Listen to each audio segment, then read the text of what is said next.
From begging ball to bombs, the terrifying truth of Pakistan's sinking economy.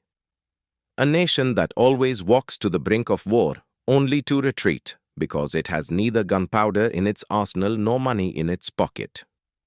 Where the army's roar echoes loudly, but stomachs remain empty. Where missiles exist, but bread is begged for from the IMF. Yes, we are talking about Pakistan, which today stands at the most dangerous crossroads in its history. On one side, conflict with India has reached its peak, and on the other, a storm of hunger, debt, and destruction rages within. And now, another chapter has been added to this catastrophe, another installment approved by the IMF. But the real question is, will this money save Pakistan's breath or fuel the fire of terrorism? Today, we will dive deep into this very topic. But before that, if you are new to our channel, don't forget to subscribe so you get all the latest updates on our videos. So let's begin today's discussion without any delay. The International Monetary Fund, or IMF, is nothing new for Pakistan. But this time, the situation is quite different. On 10th May, a ceasefire was declared between India and Pakistan, but the tension and attacks that preceded it lead to a counteraction by India that shook Pakistan's economy to its core. The situation deteriorated so badly that Pakistan once again found itself standing at the IMF's doorstep with a begging ball. And surprisingly, the IMF approved yet another loan installment of $1 billion. This amount has been granted under the Extended Fund Facility, EFF. But is this the first time? Not at all. Pakistan has been borrowing from the IMF like this for the last 70 years, 25 times to be exact. Just think about it, borrowing 25 times from the same organization, and yet the situation remains unchanged every time. A country that repeatedly seeks help but never uses it wisely. According to IMF data, since 1958, Pakistan has been approved a total aid of $44.57 billion, out of which $28.2 billion has already been disbursed. And yet, Pakistan's economy still struggles to cross the $350 billion mark. In comparison to India, this is a matter of shame, because India's GDP is now approaching a staggering $4 trillion. So the question arises, where did all this money go? The answer is quite straightforward. It wasn't spent on development, but on terrorism. Pakistan's intelligence agencies and terror outfits, like Lashkar-e-Taiba and Jaish-e-Mohammed, somehow receive funding that traces back to these international loans. India has raised alarms on this issue multiple times at global platforms. Even ahead of the IMF's recent meeting, India clearly warned that the aid given to Pakistan could be misused for anti-India activities. Yet, the IMF chose to turn a blind eye and handed Pakistan another chance. This decision hasn't only drawn criticism from India, but from across the globe. Because everyone knows, this loan is nothing but temporary oxygen for a terminally ill patient.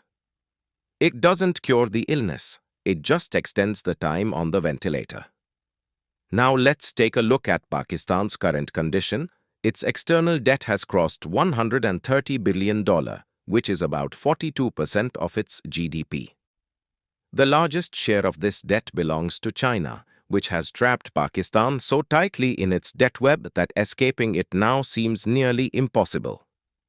Under the guise of CPEC and other infrastructure projects, China poured in billions of dollars, but instead of Pakistan's development, the returns have only strengthened China's dominance.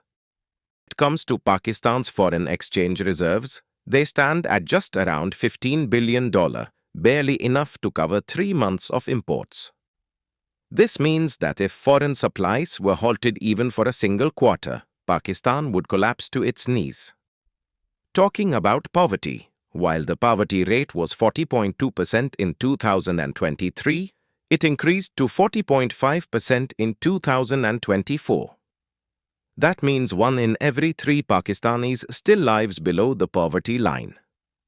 And this is the condition of a country that receives billions of dollars in loans every year. Just imagine, if that much money had been given to India or any other developing nation, the amount of progress would have been tremendous.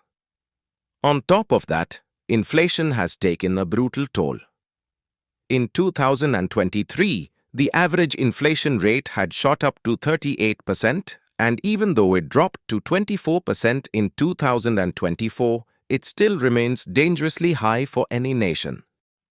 People are struggling to meet basic needs: food, medicines, electricity, gas. Everything is expensive, while incomes hover near zero. Unemployment is also eating the country from within. Fearing terrorism, foreign companies are turning their backs on Pakistan. According to a 2023 report, the unemployment rate among youth was 9.7%. But the reality is far worse, as millions have simply stopped looking for work altogether. The most terrifying reality is that Pakistan is now on the brink of starvation. In the 2024 Global Hunger Index, Pakistan ranks 109th out of 127 countries. Nearly 80% of its population does not receive adequate nutrition.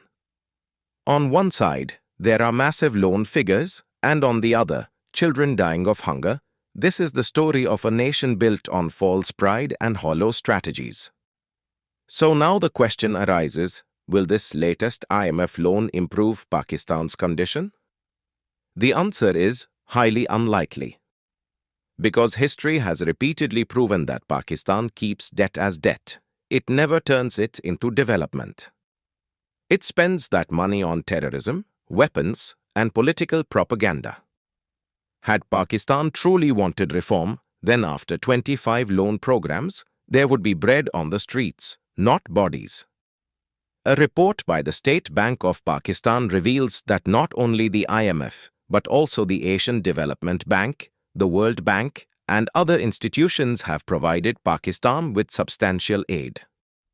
In the financial years 2023 and 2024 alone, it received $3.6 billion from ADB and $4.3 billion from the World Bank. Yet, the country's economy hasn't improved even an inch. Rating agencies like Moody's have already warned that Pakistan is no longer capable of withstanding any warlike situation. This latest IMF installment is not a path to economic recovery, it's more like a bypass surgery. It might keep the heart beating for a little while, but it's far from a cure. Amid rising tensions with India, Pakistan's economic condition is deeply alarming. While India has become the world's 5th largest economy, Pakistan finds itself stuck in a swamp, one it can escape from only by changing its policies and mindset. It must abandon terrorism and embrace development. But the question remains, can Pakistan truly make that shift? Will it finally use the borrowed money wisely? Or will it once again use IMF, ADB, and World Bank funds to buy tanks, train terrorists, and plot attacks against India? If this continues, the day isn't far when even the IMF might say, no more. And then, Pakistan will have neither food nor strategy, only regret and isolation. If our video has taught you something new, do not forget to like and share this video so that this information can reach others as well. Your likes and shares are a source of inspiration for us. If you have any questions or suggestions, please let us know in the comments. It will be our honor to answer your questions and listen to suggestions. And yes, if you like our content, subscribe to the channel and press the bell icon so that you stay connected with every new story. Thank you. GRT Business YouTube channel sources: news from various news agencies, opinion polls, and other public sources. We try to ensure that every report and summary is accurate and verified, but we are not responsible for any dispute or error. Our aim is only to provide you with accurate information.